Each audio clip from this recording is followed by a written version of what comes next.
નવનાથ ભક્તિ રસામૃત અધ્યાય 19 ગોરક્ષનો સ્ત્રીયા રાજમાં પ્રવેશ 1000 હાથવાળો આપે છે જ્યારે લેવાને 2 હાથ ઓછા પડે છે. અહર્નિશ એની કૃપા કેરી વર્ષા જીલવાને જીવન ઝંઝા નડે છે. શ્રી ગણેશાય નમઃ. હરિ ઓમ નમઃ શિવાય. નાથ સંપ્રદાયના મહાન યોગીઓની નામાવલીમાં ગોપીચંદનું નામ અગ્રસ્થાને છે. નવનારાયણની અવતાર માળાની બહાર જેટલા ધુરંધરો પાક્યા તેમાં યોગી ગોપીચંદ સહજે અગ્રક્રમે આવે છે. કારણ કે મૂળ તો એ રાજવંશી હતા. દોમ દોમ સાયબી અને વૈભવ એને વારસામાં મળ્યો હતો. છતાં માના સાચા માર્ગદર્શન અને પ્રેરણાથી એ બધું જ છોડીને યોગી બન્યા. આગળના અધ્યાયમાં ગોપીચંદની દીક્ષા અને શિક્ષા વિશે આપણે જોઈ ગયા છીએ. પાઠકોને યાદ હશે કે 15મા અધ્યાયમાં આપણે જોયું કે બદ્રિકાશ્રમમાં ગંગા કિનારે કાનિફા અને ગોરક્ષ બંને એકબીજાથી અજાણપણે તપમાં બેઠા હતા. તપની અવધિ પૂરી થયા પછી કાનિફા પોતાના ગુરુ જાલંધરની શોધમાં નીકળ્યા અને આખરે ગોપીચંદ દ્વારા ગુરુની ભાળ મેળવી. આ તરફ ગોરક્ષ પણ એવી રીતે પોતાના ગુરુદેવ મત્સ્યેન્દ્રનાથની શોધમાં નીકળ્યા હતા. કાનિફા પાસેથી એને સમગ્ર પરિસ્થિતિની જાણ થઈ ગઈ હતી. ગુરુદેવના દર્શન માટે એનું મનડું આતુર હતું, પણ ચિત્તમાં વ્યગ્રતા હતી કે ગુરુદેવ તો વૈભવ વિલાસમાં મગ્ન છે, એ મને મળશે ખરા. કાનિફા સાથે થયેલી યુક્તિ પ્રયુક્તિ પ્રમાણે ગોરક્ષ સ્ત્રીયા રાજમાં જવા પ્રવાસ આરંભે છે. ગામે ગામ મુકામ કરતા કરતા અને સદ્ગુરુનું નામ લેતા લેતા ઉદર નિર્વાહ પૂરતી ભિક્ષાથી ગુજરાન ચલાવીને અંતે ગૌડ બંગાળ છોડીને બંગાળ કૌલમાં પ્રવેશે છે. મનમાં જાત જાતના તર્ક વિતર્ક ચાલી રહ્યા છે. તેવામાં એમની નજરે સ્ત્રીયા રાજ તરફ જઈ રહેલો સ્ત્રીઓનો મોટો સમુદાય પડ્યો. એ સમુદાયની મુખ્ય નાયિકા અત્યંત સ્વરૂપવતી રંભા સમાન સુંદર હતી. તેની વાતચીત કરવાની રીતભાત અને આંખના હાવભાવ અત્યંત પ્રભાવિત કરે એવા હતા. એના નેત્ર કટાક્ષ બાણ ભલભલા તપસ્વીને મોહિત કરે એવા હતા. સ્ત્રી ચરિત્રમાં પારંગત આ રમણી જોતા જ મોહ પમાડે એવી હતી. આવી આ સુલક્ષણી સકલ ગુણ સંપૂર્ણ સન્નારીનું નામ હતું સાજોત્રા કલિંગા. એ ગાયન વાદન કળામાં પણ પ્રવીણ હતી અને સંગીત નૃત્યનો કાર્યક્રમ આપવા સ્ત્રીયા રાજમાં પોતાની મંડળી સાથે જઈ રહી હતી. વારાંગનાની મંડળી સ્ત્રીયા રાજમાં ગાયન વાદન અને નૃત્યના જલસા માટે જઈ રહી છે એ જાણીને ગોરક્ષ મનોમન અત્યંત આનંદિત થઈ ગયા અને નજીક જઈને પૂછવા લાગ્યા, હે સુલોચના, તારું નામ શું છે? ત્યારે નાયિકાએ જવાબ આપ્યો, આ નારી દેહ કલિંગા નામે ઓળખાય છે. ત્યારે ગોરક્ષનાથે વળતો સવાલ કર્યો, તમે બધા કયા ગામે જઈ રહ્યા છો? ત્યાં જવાનું પ્રયોજન શું છે? મંદ મંદ હાસ્ય કરતી એ ગજગામિનીએ જવાબ આપ્યો, અમે બધા સ્ત્રીયા રાજમાં જઈ રહ્યા છીએ. એ દેશની સ્વામીની રાણી મૈનાકીની છે. એને અમારી કળાનું દર્શન કરાવી પ્રસન્ન કરીને સારું એવું ધન મળશે એવી અમને આશા છે અને એ જ અમારે ત્યાં જવાનું પ્રયોજન છે. કલિંગાનું સુમધુર સંભાષણ સાંભળીને ગોરક્ષનાથના મનમાં એક યુક્તિ સૂઝી આવી. આ મંડળીમાં સામેલ થાવું તો સ્ત્રીયા રાજ્યમાં જઈને રાજ દરબારમાં પ્રવેશવાની મને સહજ ભાવે તક મળી જાય અને તો પછી ગુપ્ત વેશે સદ્ગુરુદેવને મળવાની અને સમજાવવાની સગવડ આપોઆપ થઈ જાય. આવો મનોમન વિચારીને ગોરક્ષનાથે કલિંગાને કહ્યું, જો તારી મહેરબાની હોય તો હું પણ તારી મંડળીમાં સામેલ થઈને તારી સાથે સ્ત્રીયા રાજમાં આવું. ભલે મહારાજ, તમે અમારી સાથે આવવું હોય તો તમે કઈ કળામાં કુશળ છો તે જણાવો. કલિંગાએ હોશથી ગોરક્ષને પૂછ્યું. ત્યારે અત્યંત આનંદિત થઈને ગોરક્ષે જવાબ આપ્યો, હું ચતુરાઈથી તમારી સાથે ગાયનમાં સાથ આપીશ અને કુશળતાથી મૃદંગ પણ વગાડીશ. કલિંગા વિસ્ફારિત નયનોથી ગોરક્ષ પ્રતિ જોઈને બોલી, અહો એમ છે, તો પછી તમારી કુશળતા પ્રથમ અમને બતાવો તો ખબર પડે. ગોરક્ષ તો તક જ શોધતા હતા. કલિંગાનો જવાબ સાંભળીને જાણે કે ઉછળી પડ્યા. તો પછી વારસાની, હમણાં જ હું તમને મારી કળાનો ચમત્કાર બતાવું. હાથ કંકણને વળી આરસીની સી જરૂર. આમ કહીને તરત એક ઝાડ નીચે આસન જમાવ્યું. આ બાજુ કલિંગા અને તેની મંડળી મુખ પર ઉત્સુકતા અને આશ્ચર્યના ભાવો સાથે સામે બેઠી. ગોરક્ષે જોડીમાંથી ભસ્મ કાઢી ગંધર્વાસ્ત્રનું પ્રયોજન કર્યું. કપાળે ભસ્મ લગાવી આજુબાજુ તેમજ વાદ્ય વાજિંદ્રો પર માર્જન કર્યું. સ્વર દેવતા રીઝવવા પ્રાર્થના કરી અને ચમત્કાર થયો. વાદક વગર જ બધા વાજિંત્રો અને વાદ્યો વાગવા લાગ્યા. પથ્થરો અને વૃક્ષો અને વેલીઓનો સમૂહ સ્વરમાં મીઠા રાગે ગાવા લાગ્યા. કલિંગાની મંડળી આશ્ચર્યચકિત થઈને જોતી જ રહી. હડપચીએ મધ્ય આંગળી મૂકીને વિસ્મયમાં ગરકાવ કલિંગા જાણે કે સ્વપ્ન જોતી હોય તેમ ભાવ વિભોર થઈ ગઈ અને અતિ આનંદથી ગોરક્ષને કહેવા લાગી, સાચે જ તમે નર નહીં પણ નારાયણ છો. જળ વાદ્યો અને વાજિંત્રોને જાણે તમે સજીવ કરી દીધા. પછી ભાવપૂર્વક વંદન કરીને ઉમેર્યું, હે મુનિવર, હું તમારા ચરણકમળની દાસી છું. મારા પ્રણામ સ્વીકારો અને કૃપા કરીને આપ કોણ છો તે કહો. ત્યારે ગોરક્ષ મનમાં વિચારવા લાગ્યા કે અત્યારે નામ જણાવીને રાજકારણ વચ્ચે લાવવું સારું નહીં. એટલે પોતાનું ખરું નામ ગુપ્ત રાખીને કહ્યું, હે સુવદના, આ દેહ જગતમાં પૂર્વડા નામે ઓળખાય છે. કલિંગા પ્રેમથી બોલી, હે પૂર્વળરાય, તમારા સંગીત ગાયન વાદનના બદલામાં તમે શું લેશો તે કહો. અમે આનંદથી તે રકમ માન્ય રાખીશું. ગોરક્ષનાથે ઉત્તર આપ્યો, ધન, વૈભવ કે વિષય વાસના પૂર્તિની કંઈ જ ઈચ્છા મનમાં નથી. ફક્ત એક વખત ઉદર તૃપ્તિ અર્થે ભિક્ષા મળી જાય એટલે બસ. ત્યારે ગોરક્ષના આવા વચનો સાંભળીને આનંદથી પુલકિત થઈને કલિંગા બોલી, જરૂર હે યોગીવર, તમારી ભાવના પ્રમાણે જરૂર કરશું, પણ અમારી એક માંગણી છે. કલિંગાએ કહ્યું, સ્ત્રીયા રાજમાં આપણે જઈએ તો ખરા, પણ એ દેશમાં પુરુષ જઈ શકે નહીં. ગોરક્ષે પૂછ્યું, કેમ? પુરુષના આગમન પર પ્રતિબંધ શા માટે? ત્યારે કલિંગાએ કહ્યું, વાયુનંદન મારુતિના ભુભુકાના શબ્દોથી સ્ત્રીઓ સ્ત્રીયા રાજમાં ગર્ભિણી બને છે. જો પુરુષ ગર્ભ હોય તો તેનું તત્કાળ પતન થાય છે. એટલે સ્ત્રીયા રાજમાં પુરુષ તરીકે તમે જવા માંગો છો, પણ તેનો અર્થ શું? તમને અમારા નેતા તરીકે અમે કેવી રીતે ત્યાં લઈ જઈએ એ બાબતમાં મને ચિંતા થાય છે. આ સાંભળી ગોરક્ષનાથ બોલ્યા, સ્ત્રીયા રાજની રાણી એક યુવતી મને શું કરી શકે? વળી મારુતિને તો હું પલકવારમાં ભોંય ભેગો કરી દઉં. કલિંગા આશ્ચર્ય ભાવે બોલી, હે મુનિવર, મારુતિ કંઈ જેવા તેવા નથી. એ તો મહાન તપસ્વી છે. એણે સૂર્યનારાયણને પણ ગળીને પેટમાં ઉતારી દીધેલા. ગોરક્ષ બોલ્યા, હે શુભવદની કલિંગા, તારે મનમાં કોઈ ભય કે ચિંતા કરવાની જરૂર નથી. ચાલ ઉઠ, રથમાં બેસી જા. એમ કહીને ગોરક્ષ રથના સારથીની જગ્યાએ બેસી અને દોર હાથમાં લીધા.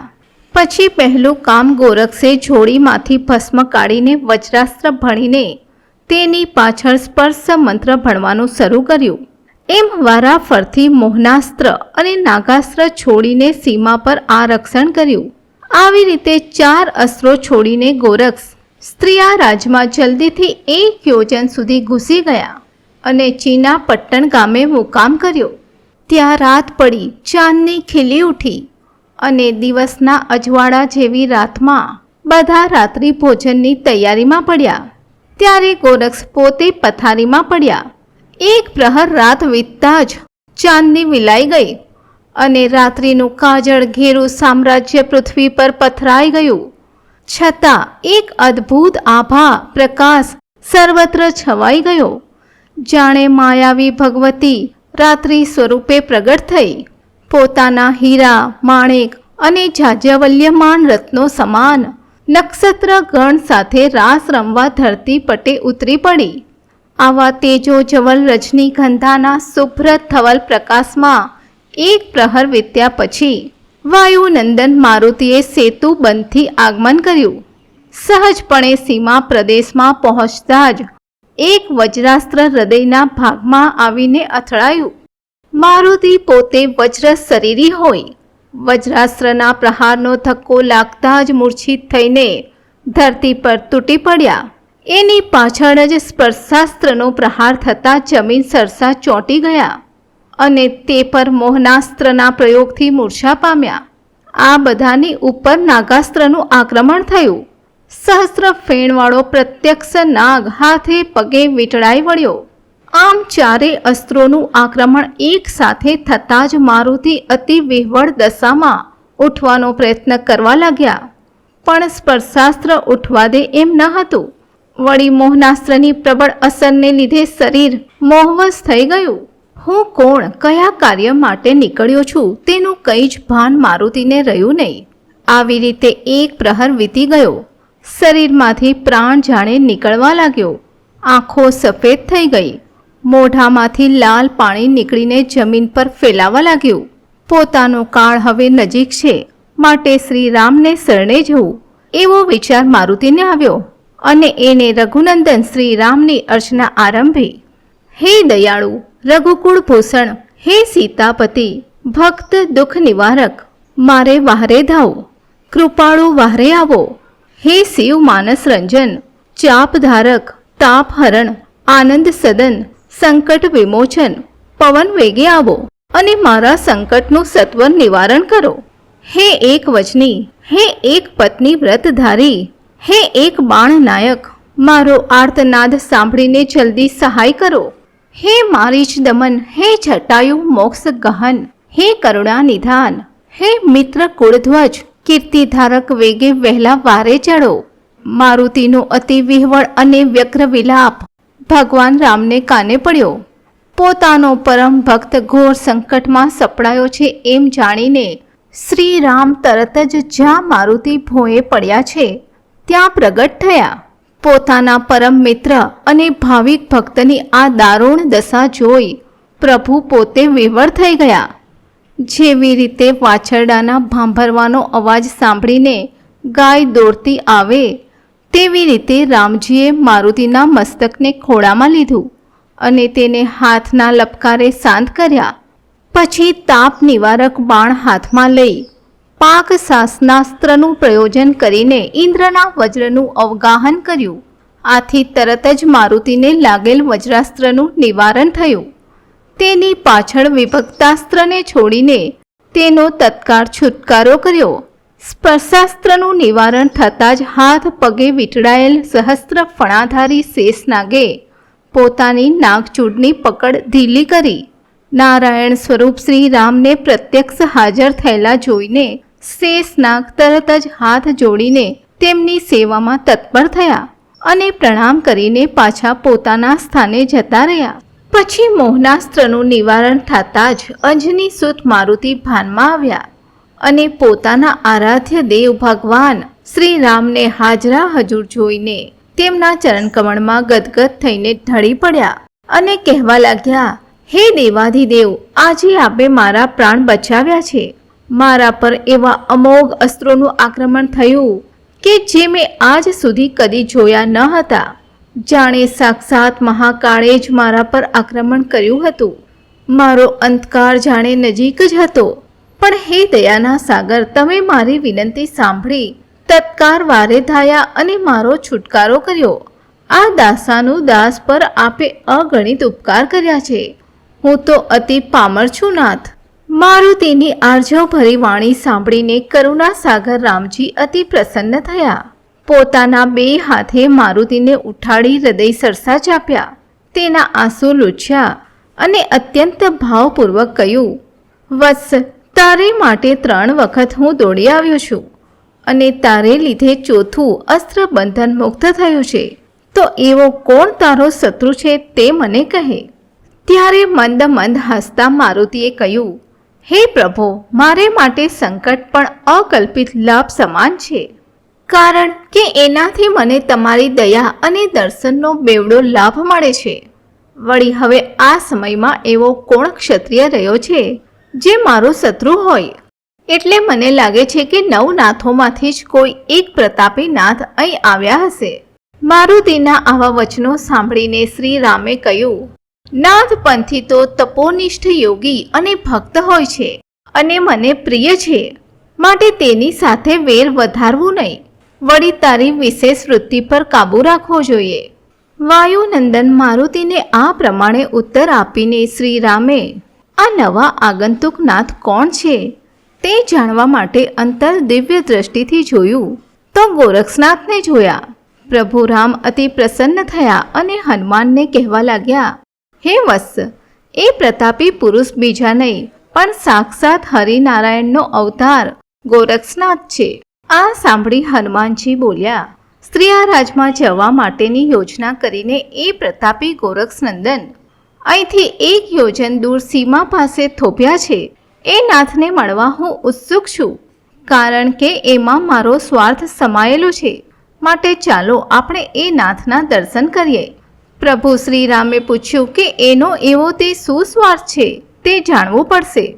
ત્યારે મારુતિએ મત્સ્યેન્દ્રનાથને સ્ત્રીયારાજમાં મોકલવા મૈનાકીની સાથે તેનું મિલન, ત્યારબાદ સ્ત્રીયારાજમાં તેની લીલા વગેરે સઘળી કથા રામજીને કહી સંભળાવી.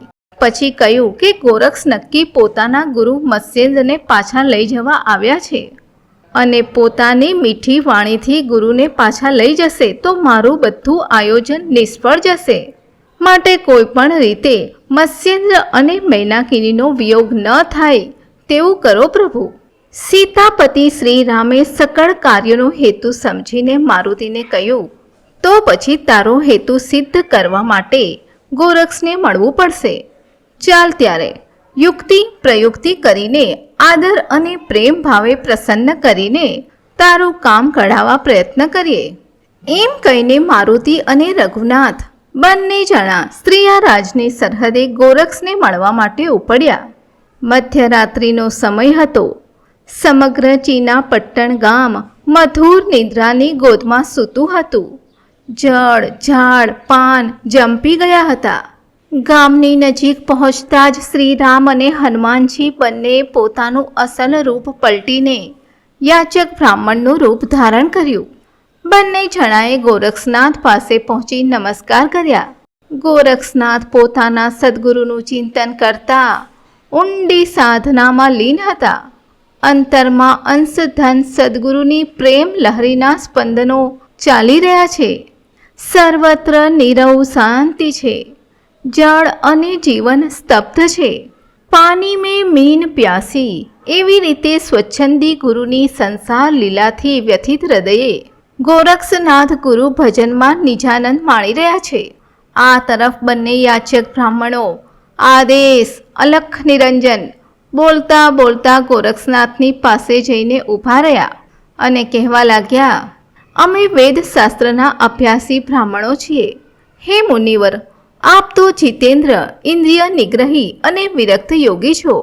તમારી પાસેથી ભિક્ષા લઈને સંસાર સાગરની ઘેરી ગર્તામાંથી બહાર નીકળી શકાશે એ આશાએ આવ્યા છીએ. બંને તરફ વેધક દ્રષ્ટિએ જોઈને ગોરક્ષનાથ બોલ્યા, હે વિપ્રોત્તમ, તમે સ્પષ્ટ જણાવો કે તમારા મનમાં શું ઈચ્છા અને અપેક્ષા છે. કયા હેતુથી તમે અત્યારે અહીં ભિક્ષા માંગવા આવ્યા છો તે જણાવો. ત્યારે બેમાંથી એકે જવાબ આપ્યો, હે યોગી શ્રેષ્ઠ, આપ તો કૃપાળુ છો.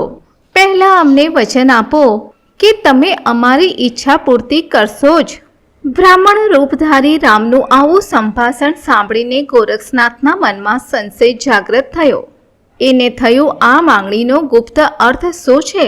મારી પાસે તો સિંગી, શૈલી, કંથા અને પાવડી અને ભિક્ષાપાત્ર છે. તે સિવાય બીજું આપવા જેવું શું છે? યાચકોની માંગણી મર્મ ભરપૂર છે. વળી સ્ત્રીયારાજમાં પુરુષ આવી શકે નહીં. સીમા પર પ્રબળ સંરક્ષણ વ્યવસ્થા છે. તો પછી મધરાત્રે યાચકો અહીં આવ્યા કેવી રીતે? નક્કી આ માનવો નથી, પણ ગુપ્ત વેશે કોઈ દેવ ગંધર્વ આવ્યા છે. આવું મનમાં વિચારીને અંતરદ્રષ્ટિથી તપાસ કરવા તત્પર થયા અને સાવધપણે બોલ્યા, હે ભૂદેવો, સીમા પર અસ્ત્ર શસ્ત્રની ચોકી છે અને સ્ત્રીયારાજમાં પુરુષ પ્રવેશ પર પ્રતિબંધ છે. એટલે તમે સામાન્ય ભૂદેવ તરીકે અહીં આવી શકો એ શક્ય જ નથી. મને એટલો બુદ્ધિહીન ન માનશો કે હું તમારી વાત માની લઉં. માટે મહારાજ અસલ સ્વરૂપે પ્રગટ થાઓ. આ સાંભળીને બંને જણા એકબીજા તરફ જોઈને હસવા લાગ્યા કે હવે આપણી પોલ પકડાઈ જશે, આ લાંબુ ચાલશે નહીં. એટલે તરત જ બંને જણાએ પોતાનું અસલ સ્વરૂપ ધારણ કર્યું. શ્રી રામે ગોરક્ષને ગાઢ આલિંગન આપીને કહ્યું, હે વત્સ, ધન્ય છે તને, ધન્ય છે નાથ પંથને. અમારા આગમનનું પ્રયોજન એટલું છે કે મારુતિની ઈચ્છા છે કે તમારે અહીંથી મત્સ્યેન્દ્રને પોતાને દેશ લઈ જવા નહીં, કારણ કે મારુતિએ મેનાકિનીને આ બાબતમાં વચન આપ્યું છે અને એનો ભંગ કરવો નહીં. શ્રીરામના વચનો સાંભળી ગોરક્ષનાથે કહ્યું, હે પ્રભો, મારે માટે આ શક્ય નથી. મને દુઃખ છે કે તમારી આજ્ઞાનું હું પાલન કરી શકું એમ નથી. આ વાનર રાજની બુદ્ધિ તો જુઓ, મને યોગાભ્યાસી કહીને બિરદાવે છે અને મારા ગુરુદેવ યોગથી વિપરીત કાર્ય કરી રહ્યા છે તેને લેવા હું આવ્યો છું ત્યારે મને અટકાવે છે. તો પછી આવું અનુચિત કાર્ય હું કેવી રીતે કરી શકું? માટે આ કામ સિવાય મારો પ્રાણ માંગે તો તે પણ આપવા હું તૈયાર છું. પણ મારા ગુરુને તો અહીંથી હું કોઈ પણ ભોગે લઈ જઈશ, પછી ભલે આકાશ તૂટી પડે કે મેરું ઉથલી પડે અથવા પૃથ્વી રસાતલમાં ડૂબે. મારા ગુરુદેવને મેનાકિનીના મોહપાસમાંથી છોડાવવા એ મારું કર્તવ્ય છે. હવે એમાં હું ક્ષણનો પણ વિલંબ કરી શકું એમ નથી, એ મારો નિશ્ચય છે. આ સાંભળી શ્રી રામે મારુતિને કહ્યું, હે મારુતિ, હવે આમાંથી કઈ માર્ગ નીકળી શકે એમ નથી. ક્યાં તો યુદ્ધ કરવું પડે અથવા એને એનું કામ કરવા દેવું પડે. આથી મારુતિને અતિ ક્રોધ ચડ્યો. કહેવા લાગ્યા, આટલું બધું સમજાવવા છતાં જો માને નહીં તો પછી લડી લેવું પડશે. આવા નાના કામ માટે યુદ્ધનું ઘમસાણ ઠીક નથી. પણ શું થાય? જો તમારા વચનની પણ કંઈ કિંમત ન હોય તો પછી યુદ્ધ જ એકમાત્ર વિકલ્પ છે. શ્રી રામ કહેવા લાગ્યા, હવે તો પ્રારબ્ધ યોગ હશે તે પ્રમાણે ચોક્કસ થશે, માટે શબ્દોની સાઠમારી કરવી નકામી છે. આમ કહીને યુક્તિપૂર્વક મારુતિને શાંત કરીને રઘુનંદન ગોરક્ષ પ્રત્યે અહોભાવ રાખીને ચાલી નીકળ્યા. આ તરફ મારુતિનો ક્રોધ રામની આજ્ઞાથી શાંત થયો એ રાણી મૈનાકિનીને ખબર આપવા ઉપડ્યા. તો બીજી તરફ ગોરક્ષ સૂર્યોદયની રાહ જોવા લાગ્યા.